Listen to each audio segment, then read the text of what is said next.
Hello everyone. So every once in a while the best laid plans don't work out and the video you make disappears. Apparently I didn't push the buttons right yesterday. I don't know. So I'm just going to have to explain what I did and why I done it, and not actually show you the building of what I'm planning on. Not a big deal. It was really kind of a, this is more important. I have been doing Society of Idea Collectors with Dee Dee Willingham. This is the original notebook I set up. This is how I've worked, and I do still work in here sometimes. But this is about collecting ideas. And while this is really, I really like this idea of collecting ideas into one place, this doesn't really work for me because it's too big to tote around. I keep it on my desk. I sometimes work in it. I do go over it every so often, looking at it. But as far as collecting ideas and say, you know, I have multiple traveler's notebooks because my planner is a traveler's notebook cover. I keep my calendars, and you guys know that with mom's stuff and our stuff and everybody's stuff that I have to keep track of, I keep two different calendars. I keep a monthly calendar and a weekly calendar so that I can keep up with all the stuff that has to go on in my days. But besides that, I keep different ones of these little notebooks to collect information in, and ideas in, and make plans in, that kind of thing. But these are ideas and plans.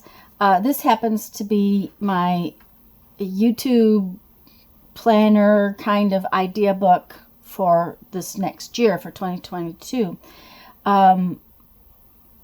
It has in it things that I'm going to be talking to you about in another video, but you know, the collaborations I want to do, all of those kinds of things, I'm putting in this little notebook instead of this big one. Those things are in here, and I have other little planner notebooks like this that I keep lists of things I have to do at mom's house, lists of things I need to do around here. You know, it's my place to collect ideas. So it's really the same, but it's not. You know, it's just my way of making Society of Idea Collectors work for me. The thing was, though, that these are ideas. And I have found that I lose track of the things I've actually done. I was in a journal the other day that I pulled down to show to somebody. It's a really cool journal that I made. It's got some really neat pocket things in it. It's got some really, really fun things in it. But I had forgotten a couple of the little pocket folds and things like that we had used to make those journals. So I need a record book, a recipe book, a book where I actually have the things I've done in here, little snippets. And in yesterday's video, I showed you what I did to make this book.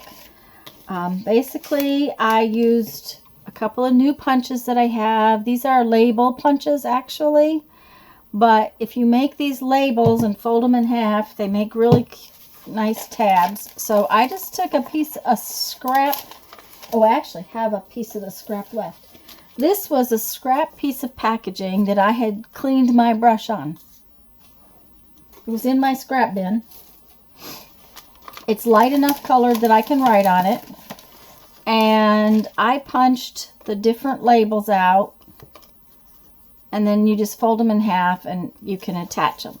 So these are some extras because I seriously doubt I have everything in here that I want to keep. So I just put this in this trash envelope, and I paper clipped it on there just so I have those where I need them. But I thought I'd tell you some of the categories and different things that I'm putting in here, and what how I'm breaking it down. I do a lot of paper dyeing, whether it's eco dyeing, eco. I always say eco. I don't know why it is. You don't eco dye paper. You eco dye paper. Been doing a lot of eco dyed paper, but I've also done several different types of coffee dyed papers. So on the dyed papers, I made a separate, so under dyed papers, there's a separate tab called coffee dye, because I've done different techniques for coffee dyeing that, I can't even remember them. So I just glued myself a little piece of paper in here. I wrote my little self a note, coffee dyed lace tablecloth laid on top while it dries. That way I have a record of what I've done. This tab is going to be collage papers. Papers I've made for collage. Now, the eco dyed papers and are collage papers too, but there's a more specific. I guess the collage papers tab should have been in the very front, but just like jelly plate techniques should be that I've given them their own tab, because they're going to have multiple techniques in for different collage papers and jelly plate techniques. This is a technique, a supply technique, and I didn't break anything down just yet because I haven't got anything I want to put in here right this minute, but my supplies get used in multiple ways, and sometimes I forget some of those ways. Okay, this paper is watercolor dyed. So yes, it's a collage paper, but it's also done with watercolor.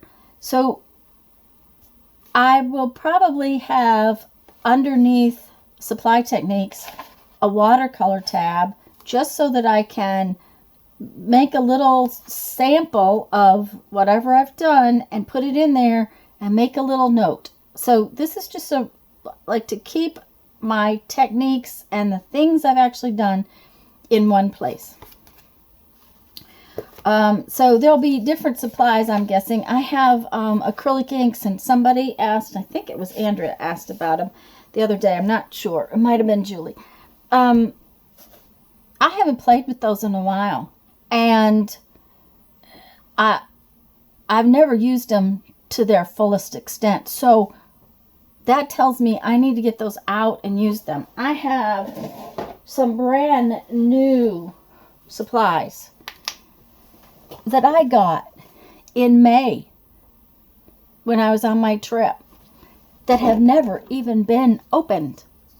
Needless to say, I need to be playing with these some, and I will be, so that we can see that. And then I want to put a tab for that supply in here so that I know, or at least a page. It doesn't necessarily have to be its own tab, but at least I need a page in there.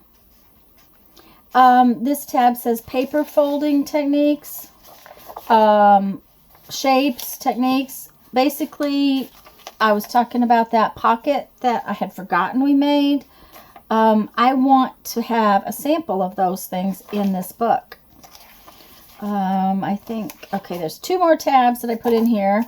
This one actually has a sample in it. You can't read my handwriting because I scribbled so bad yesterday. But this is called Brands and Companies. Well, I got these really pretty little butterfly brads on my trip, and I wanted to put them in my container that I keep the brads in, or the things in. Let me show you one of the butterflies. They're beautiful. I got these at the scrapbook store in in Branson. See, isn't that a beautiful little brad? Well, I wanted to put them in here so that I could have them where I needed them, but I need to be able to remember the company that they came from, because those butterflies were not the only fabulous brad that they had. Plus, this will help me to remember that I got it at the store in Branson, Missouri. So if I decide I need some more, I know where to call to get some more. So that needed to be in here. This is just a way to try to organize myself.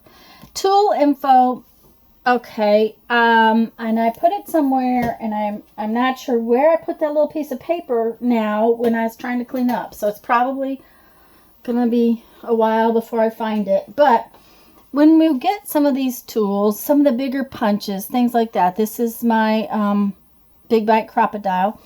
They come with a little instruction sheet.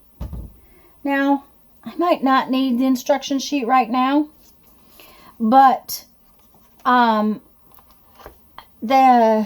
Crop-A-Dile especially needs a specific size eyelets and things to use on it. Okay, it would be wise to keep the piece of paper so that I know what size I need to order. So that's I'm going to put those little pieces of paper in here. Now I'll probably either tip them in, or I will put them in pockets. And like I said, I'm sorry you didn't get to actually watch me put this together, but I think explaining it probably does just as much good. And this is already a 12-minute video for something so simple. I'm going to go. I want to say go have fun, make some art, and enjoy your day. Bye-bye.